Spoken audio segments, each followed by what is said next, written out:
तो दोस्तों the falcon and the winter soldier series अब कंप्लीट हो चुकी है और इसके सभी एपिसोड्स हमारे सामने आ चुके हैं। एमसीयू का यह नया शो काफी इंटरेस्टिंग और एक्शन से भरपूर है, पर कुछ लोगों को इसकी स्टोरी ठीक से नहीं समझी। अगर आप भी इस सीरीज को अच्छी तरह समझना चाहते हैं तो ये वीडियो देखते रहिए। आज मैं the falcon and the winter soldier series की पूरी स्टोरी शॉर्ट में समझाऊंगा, तो आइए देखते हैं।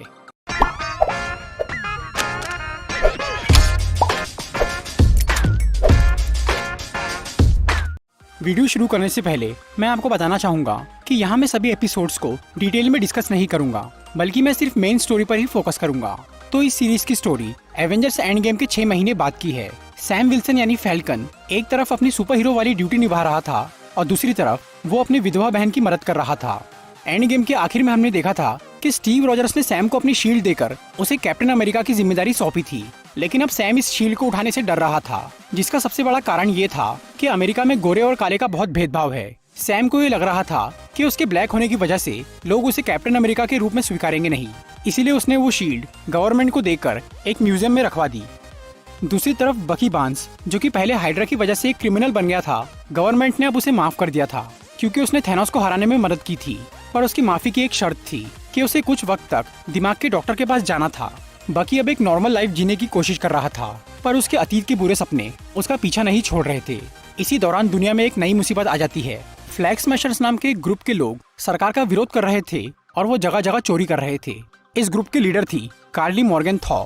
कार्ली और उसके साथियों का ये मानना था कि ये दुनिया थैनोस की चुटकी के बाद बेहतर बन गई थी, क्योंकि उन 5 सालों में सभी देशों की सरहदें हट गई थी। दुनिया के सब कमजोर लोग एक दूसरे के करीब आ गए थे और सबको रोटी कपड़ा मकान मिल गया था। लेकिन जब आधी पॉपुलेशन वापस आ गई तब फिर से कमजोर लोगों का बुरा हाल हो गया। अमीर देशवासियों ने गरीब विदेशियों को अपने घर से निकाल दिया और वो सब सड़क पे आ गए। माहौल बहुत बिगड़ रहा था। इसीलिए इस मैटर को सॉल्व करने के लिए ग्लोबल रिपैट्रिएशन काउंसिल यानी जीआरसी नाम की एक ऑर्गेनाइजेशन बनाई गई, जिसमें दुनिया भर की सरकारें शामिल थी। जीआरसी ने उन रेफ्यूजीज को अलग अलग कैंप में रखना शुरू किया और वो उन्हें कुछ टाइम बाद अपने अपने देश वापस भेजने वाले थे। पर जीआरसी वाले उनका अच्छी तरह ध्यान नहीं रख रहे थे। उन रेफ्यूजीज को बराबर खाना और दवाइयाँ नहीं मिल रही थी, और ऊपर से जो लोग अपने देश वापस नहीं जाना चाहते थे, जीआरसी वाले उन्हें जबरदस्ती निकालना चाह रहे थे। इस सब की वजह से ही उन रेफ्यूजीज में से 8 लोगों ने फ्लैग स्मैशर्स नाम का एक ग्रुप बनाया और वो बाकी रेफ्यूजीज की मदद के लिए चोरी करने लगे। वो सरकार से अपनी शर्तें मनवाना चाहते थे। दुनिया के बहुत से लोग फ्लैग स्मैशर्स के इस काम को सही मान रहे थे और वो उनकी मदद कर रहे थे। सैम विल्सन को जब इस बारे में पता चलता है तो वो फ्लैग स्मैशर्स पर नजर रखना शुरू करता है, लेकिन तभी उसके सामने एक बड़ी खबर आती है जिससे उसके होश उड़ जाते हैं। सैम ने गवर्नमेंट को जो शील्ड म्यूजियम में रखने के लिए दी थी, गवर्नमेंट ने वो शील्ड एक आदमी को देकर उसे कैप्टन अमेरिका बना दिया। ये आदमी था जॉन वॉकर, जो कि यूएस मिलिट्री का एक बहुत बढ़िया सोल्जर था, पर वो उतना अच्छा इंसान नहीं था। वो थोड़ा चिड़चिड़ा और गुस्सैल था। गवर्नमेंट के इस फैसले से सैम बहुत उदास था और सैम की शील्ड देने की वजह से बकी उससे बहुत नाराज था। बकी को लग रहा था कि सैम ने जिम्मेदारी से बचने के लिए वो शील्ड गवर्नमेंट को दी है, पर सच्चाई तो कुछ और ही थी। फिर सैम उन फ्लैग स्मैशर्स को पकड़ने के लिए म्यूनिक जाता है, तो बकी भी उसके साथ आता है। वहाँ वो फ्लैग स्मैशर्स एक जगह से बहुत सारी दवाइयाँ चुरा रहे थे। जब सैम और बकी उन्हें रोकने की कोशिश करते हैं तो वो लोग इन्हें बुरी तरह मारने लगते हैं, और तब जॉन वॉकर अपने साथी लेमार हॉस्किंस के साथ वहाँ आता है और वो दोनों सैम और बकी की मदद करते हैं। लेकिन वो फ्लैग स्मैशर्स इन चारों को हरा देते हैं और वो भाग जाते हैं। उनसे लड़ने के बाद सैम और बकी को ये समझ में आता है कि फ्लैग स्मैशर्स के वो 8 लोग सुपर सोल्जर थे, इसीलिए वो इतने ताकतवर थे। जॉन वॉकर सैम और बकी को अपनी टीम में शामिल होने बोलता है ताकि वो ये लड़ाई आसानी से जीत जाए, पर क्योंकि जॉन एक सरकारी हीरो था और सैम और बकी प्राइवेट सुपर हीरो, इसीलिए वो उसका साथ नहीं देते। वो दोनों ये जानना चाह रहे थे कि फ्लैग स्मैशर्स को सुपर सोल्जर सीरम कहाँ से मिला। इस सवाल का जवाब ढूंढने के लिए बकी सैम को आइजिया ब्रैडली नाम के एक आदमी के पास लेकर जाता है। आइजिया पहले एक अमेरिकन सोल्जर थे जिन्हें मिलिट्री वालों ने सीरम देकर एक सुपर सोल्जर बनाया था। बकी उनसे ये जानना चाह रहा था कि फ्लैग स्मैशर्स को वो सुपर सोल्जर सीरम कहाँ से मिला, पर ये बात सुनकर आइजिया बहुत भड़क जाते हैं और वो उन्हें अपने घर से निकाल देते हैं। आइजिया के साथ गवर्नमेंट ने बहुत बुरा सलूक किया था, इसीलिए उनके दिल में बहुत नफरत भर गई थी। आइजिया के पास से सैम और बकी को कुछ पता नहीं चल पाता, इसीलिए इस गुत्थी को सुलझाने के लिए बकी जीमो की मदद लेने का फैसला करता है। बैरन जीमो, जिसने कुछ साल पहले एवेंजर्स को आपस में लड़वाया था, वो जर्मनी की एक जेल में कैद था। जीमो को हाइड्रा और सुपर सोल्जर सीरम के सभी राज मालूम थे, इसीलिए बकी फ्लैग स्मैशर्स का सच जानने के लिए उससे जेल में मिलने जाता है और वो चालाकी से उसे जेल से बाहर निकाल लेता है। जीमो सुपर सोल्जर्स को इस दुनिया के लिए खतरा मानता था, इसीलिए वो फ्लैग स्मैशर्स को खत्म करने के लिए सैम और बकी की मदद करता है। फिर वो उन दोनों को मैड्रिपुर नाम के एक आइलैंड पर लेकर जाता है, क्योंकि उसे डाउट था कि सुपर सोल्जर सीरम का उस जगह से कुछ कनेक्शन है। मैड्रीपुर एक बहुत ही खतरनाक जगह है जहाँ कोई नियम कानून नहीं है और वहाँ पावर ब्रोकर नाम के क्रिमिनल का राज चलता है। पावर ब्रोकर एक ऐसा इंसान था जिसकी असलियत किसी को नहीं मालूम थी, लेकिन फिर भी पूरे शहर पे उसी का राज चलता है। जीमो सैम और बकी का रूप बदलकर उन्हें मैड्रीपुर ले जाता है ताकि किसी को उन पे शक न हो कि वो सुपर हीरो है। वहाँ वो सेल्बी नाम की एक क्रिमिनल से मिलते हैं, जिससे उन्हें ये पता चलता है कि फ्लैग स्मैशर्स को वो सुपर सोल्जर सीरम मैड्रीपुर से ही मिला है, जिसे विल्फ्रेड नेगल नाम के एक साइंटिस्ट ने बनाया है। पर इससे पहले कि उन्हें विल्फ्रेड नेगल की इन्फॉर्मेशन मिल पाती, सेल्बी को सैम की असलियत पता चल जाती है और वो उन तीनों को मारने का फैसला करती है। लेकिन तभी कोई अनजान शख्स सेल्बी को गोली मार देता है और सैम, बकी और जीमो को वहाँ से भागना पड़ता है। सेल्बी के आदमी उन तीनों को मारने के पीछे पड़ गए थे। तभी शैरन कार्टर वहाँ आकर उन्हें बचा लेती है। शैरन ने ही सेल्बी को गोली मारी थी। शैरन कार्टर ने कुछ साल पहले कानून तोड़ के कैप्टन अमेरिका की मदद की थी, जिसकी वजह से उस पे देशद्रोही होने का इल्जाम लग गया था। इसलिए जेल से बचने के लिए वो मैड्रीपुर में आ गई थी और अब वो यहाँ पर इलीगल काम करके पैसे कमा रही थी और उसकी यहाँ अच्छी खासी पहचान भी थी। सैम शैरन को ये बोलता है कि अगर वो उनकी थोड़ी मदद कर दे तो वो उसे यूएस गवर्नमेंट से माफी दिलवा देगा। शैरन इसके लिए तैयार हो जाती है और वो विल्फ्रेड नेगल की लोकेशन पता लगा लेती है। फिर वो उन तीनों को उसके पास लेकर जाती है। नेगल पावर ब्रोकर के लिए काम करता था।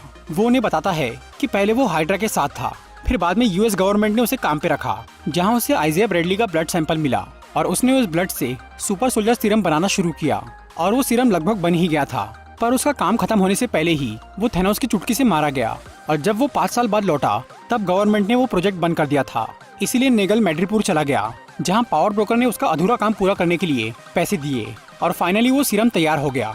ये नया सुपर सोल्जर सीरम बहुत एडवांस था। वो बिना किसी बड़ी मशीन के ही किसी को भी आसानी से सुपर सोल्जर बना सकता था। विल्फ्रेड नेगल ने उस सीरम के 20 डोज बनाए थे, लेकिन इससे पहले कि पावर ब्रोकर उसका इस्तेमाल कर पाता, कार्ली मॉर्गेनथॉ ने वो सीरम चुरा लिया। कार्ली और उसके साथी पहले पावर ब्रोकर के लिए काम करते थे, लेकिन बाद में उन्होंने उसे धोखा देकर वो सीरम चुरा लिया और वो मैड्रीपुर से भाग गए। फ्लैग स्मैशर्स के 8 लोगों ने उस सीरम का इस्तेमाल किया था और अभी भी 12 डोज कार्ली के पास थे, इसीलिए पावर ब्रोकर उसे ढूंढ रहा था। यहाँ तक कि पावर ब्रोकर के आदमियों ने फ्लैग स्मैशर्स के एक मेंबर को मार दिया था और अब वो सिर्फ 7 लोग ही बचे थे। नेगल से पूछताछ खत्म होते ही जीमो उसे मार डालता है ताकि वो दोबारा कभी वो सीरम न बना पाए।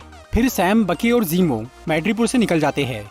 रास्ते में सैम को एक खबर मिलती है कि डोनिया मडानी नाम की एक औरत जिसने कार्ली मॉर्गेनथॉ को पाला था वो मर चुकी है और उसका फ्यूनरल रीगा शहर में है, जहाँ कार्ली जाने वाली थी।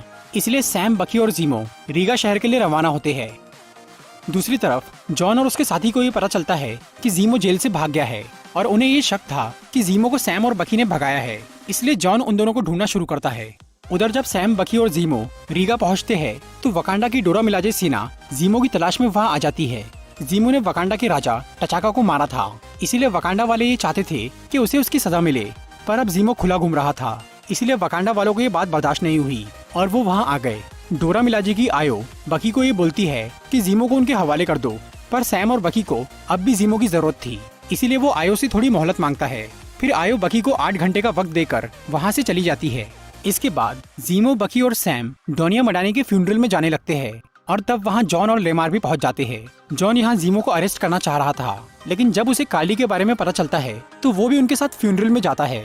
वहाँ पर सैम कार्ली से मिलके उसे समझाने वाला था, लेकिन जॉन उसे पकड़ना चाह रहा था। फिर बाकी सब लोग जॉन को मनाकर कुछ देर बाहर रोकते हैं और सैम कार्ली से अकेले में बात करता है। कार्ली सैम की बातों से कन्विंस होने लगी थी, लेकिन उधर जॉन से सबर नहीं होता और वो वहाँ पहुँच जाता है। उसे देखकर कार्ली भड़क जाती है और वो वहाँ से भागने लगती है। तभी जीमो कार्ली पर हमला कर देता है और इस भागदौड़ में कार्ली के पास जो सीरम की बॉटल्स थी वो नीचे गिर जाती है। जीमो उन बॉटल को देखते ही फोड़ना शुरू कर देता है। उसने लगभग सभी बॉटल्स फोड़ दी थी, लेकिन तभी जॉन वहाँ आकर जीमो को रोक देता है। जॉन को वहाँ आखिरी सीरम की बोतल मिल जाती है, जिसे वो चुपचाप अपने पास रख लेता है। फिर जॉन जीमो को पकड़ने के लिए उसके घर पे जाता है और तभी डोरा मिलाजे भी जीमो को पकड़ने वहाँ आ जाते हैं, क्योंकि अब 8 घंटे बीत चुके थे। जॉन जब यहाँ आयो के साथ थोड़ी बदतमीजी करता है तो डोरा मिलाजे के सभी मेंबर्स जॉन और उसके साथी को बहुत मारते हैं। इसी बीच जीमो वहाँ से भाग जाता है। फिर डोरा मिलाजे भी वहाँ से चले जाते हैं। उनके जाने के बाद जॉन को यह एहसास होता है कि उसकी ताकत बहुत कम है और वो सुपर सोल्जर सीरम लेने का फैसला करता है। दूसरी तरफ फ्लैग स्मैशर्स जॉन वॉकर को मारने का प्लान बनाते हैं। वो लोग चालाकी से जॉन और लेमार को एक अड्डे पर बुलवाते हैं और एक दूसरी जगह पर कार्ली सैम से अकेले में मिलती है, क्योंकि उसे लग रहा था कि सैम एक अच्छा इंसान है और वो उससे बात करना चाह रही थी। लेकिन इसी दौरान सैम को ये पता चलता है कि फ्लैग स्मैशर्स ने जॉन को मारने के लिए एक जाल बिछाया है, इसीलिए वो बकी के साथ वहाँ जाता है। फिर वहाँ एक लड़ाई शुरू होती है जॉन वॉकर अब एक सुपर सोल्जर बन गया था, इसीलिए उसकी ताकत काफी बढ़ गई थी। फिर लड़ाई के दौरान कार्ली जॉन को मारने की कोशिश करती है, पर लेमार उसे बचाने बीच में आता है तो वो कार्ली के हाथों मारा जाता है। फिर कार्ली और उसके साथी वहाँ से भाग जाते हैं। लेमार की मौत से जॉन बहुत गुस्सा होता है और वो फ्लैग स्मैशर्स का पीछा करता है और वो उनके एक मेंबर को पकड़ भी लेता है, पर वो उसे अरेस्ट करने की बजाय उसे सरेआम बेरहमी से मार डालता है। कैप्टन अमेरिका की शील्ड पर अब खून लग चुका था, जो कि बहुत बुरी बात थी। वहाँ मौजूद सभी लोग जॉन की इस हरकत को रिकॉर्ड कर लेते हैं और वो वीडियो वायरल हो जाती है। फिर जॉन वहाँ से निकल के एक खाली फैक्ट्री में जाता है। उसे थोड़ा पछतावा भी हो रहा था, पर वो सुपर सोल्जर सीरम उसके सर पे चढ़ गया था, इसीलिए उसने मान लिया कि जो हुआ अच्छा हुआ। फिर वहाँ सैम और बकी आते हैं और वो जॉन को समझाने की कोशिश करते हैं। सैम को इसका बहुत अफसोस हो रहा था कि उस शील्ड पर किसी का खून लग चुका है, इसीलिए वो जॉन को बोलता है कि वो शील्ड उसे दे दे, पर जॉन इसके लिए राजी नहीं होता और वो उन दोनों से लड़ना शुरू करता है। सैम और बकी किसी भी तरह से वो शील्ड हासिल करना चाह रहे थे और जॉन उन्हें मारने पर तुल गया था। फिर जॉन सैम का सूट तोड़ देता है और फिर सैम और बकी को शील्ड वापस लेने के लिए जॉन का एक हाथ तोड़ना पड़ता है। इसके बाद वो शील्ड लेकर वहाँ से चले जाते हैं। यूएस गवर्नमेंट जॉन वॉकर की उस हरकत से बहुत नाराज होती है और उसे कैप्टन अमेरिका का टाइटल वापस ले लिया जाता है और उसे बिना किसी सम्मान के मिलिट्री से निकाल दिया जाता है। दूसरी तरफ बकी सोकोविया जाकर जीमो से मिलता है और वो उसे डोरा मिलाजे के हवाले कर देता है। जीमो को अब राफ्ट नाम की एक अंडर वाटर जेल में कैद कर दिया जाता है। जीमो को पकड़वाने के बदले में बकी वकांडा वालों से एक हेल्प मांगता है। वो उनसे सैम के लिए एक नया सूट बनवाता है, क्योंकि उसका पुराना सूट टूट गया था। उधर सैम को अब शील्ड वापस मिल चुकी थी, लेकिन फिर भी वो कंफ्यूज था कि उसे कैप्टन अमेरिका बनना चाहिए या नहीं। इसीलिए वो आइजिया ब्रैडली से मिलने जाता है और वो उनसे पूछता है कि उनके साथ क्या गलत हुआ था। आइजिया उसे बताते हैं कि बहुत साल पहले उन्होंने कानून के खिलाफ जाकर अपने साथियों को दुश्मन की कैद से छुड़ाया था। इसके बदले में सरकार ने उन्हें 30 साल के लिए जेल में डाल दिया और उनके नाम को हर जगह से मिटा दिया गया। इस जुल्म का कारण ये था कि वो एक ब्लैक इंसान थे। इसीलिए आइजिया सैम को ये बोलते हैं कि इस देश के लोग किसी भी ब्लैक आदमी को कैप्टन अमेरिका नहीं बनने देंगे। फिर सैम अपने घर चला जाता है और वो अपनी बहन की मदद करने लगता है। वो काफी कंफ्यूज था कि उसे आगे क्या करना चाहिए। तभी वहाँ बकी आता है और वो सैम को उसका नया सूट देता है। ये नया सूट वाइब्रेनियम से बना था और वो बहुत एडवांस था। बकी कुछ दिन तक सैम के घर पर रुकता है और वो उसे बोलता है कि दुनिया को कैप्टन अमेरिका की जरूरत है और स्टीव का फैसला बिल्कुल सही था, मतलब सैम विल्सन ही कैप्टन अमेरिका बनने के लायक है। इस बात से सैम बहुत खुश होता है और बदले में वो बकी के बुरे सपने दूर करने में उसकी मदद करता है। फिर सैम काफी ट्रेनिंग करता है और वो शील्ड इस्तेमाल करने की बहुत प्रैक्टिस करता है। अब वो पूरी तरह तैयार हो गया था। उधर जॉन वॉकर का टूटा हुआ हाथ सुधर जाता है और अब वो कार्ली से अपने दोस्त की मौत का बदला लेना चाह रहा था, इसीलिए वो एक नई शील्ड बनाता है।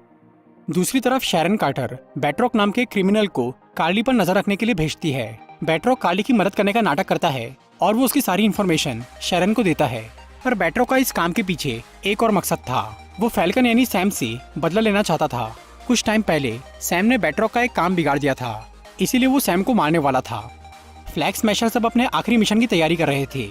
न्यूयॉर्क में जीआरसी की एक वोटिंग होने वाली थी, जिसमें ये डिसाइड किया जाने वाला था कि उन रेफ्यूजीज का क्या किया जाए।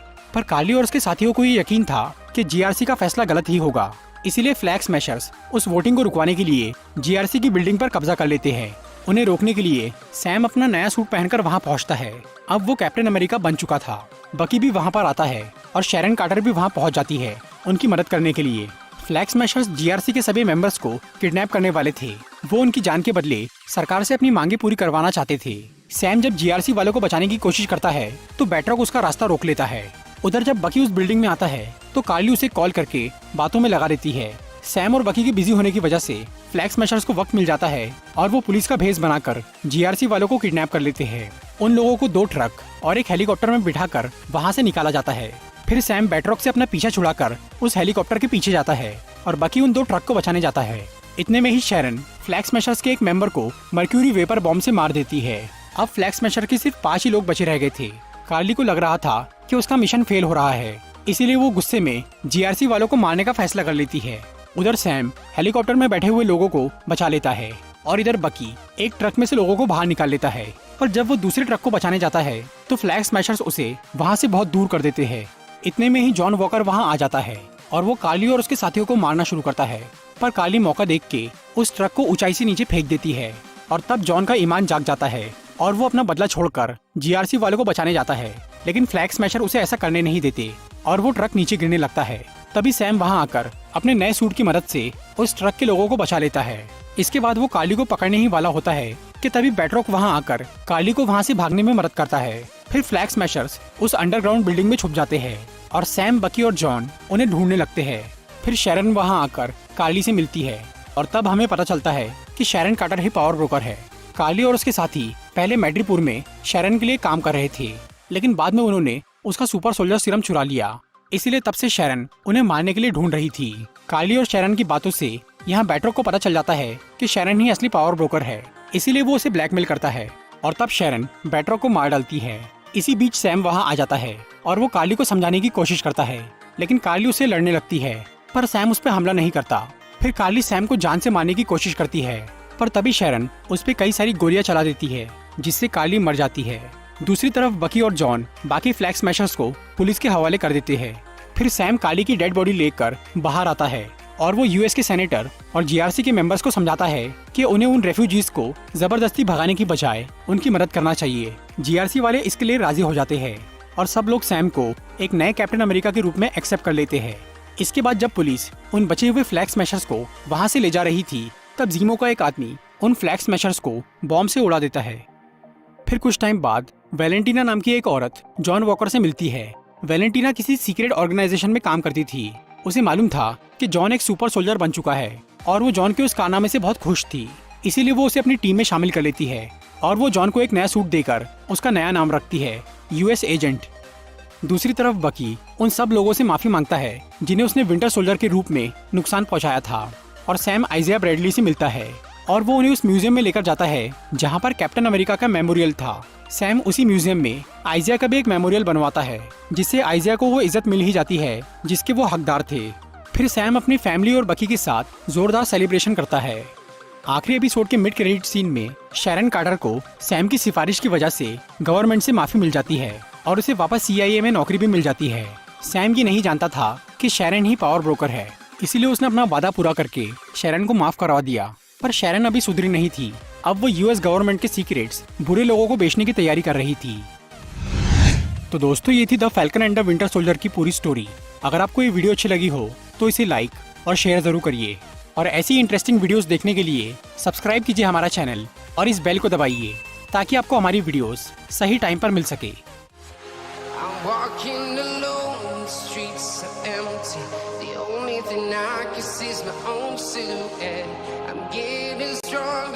Step by step, the clock is ticking, but there's no time for me.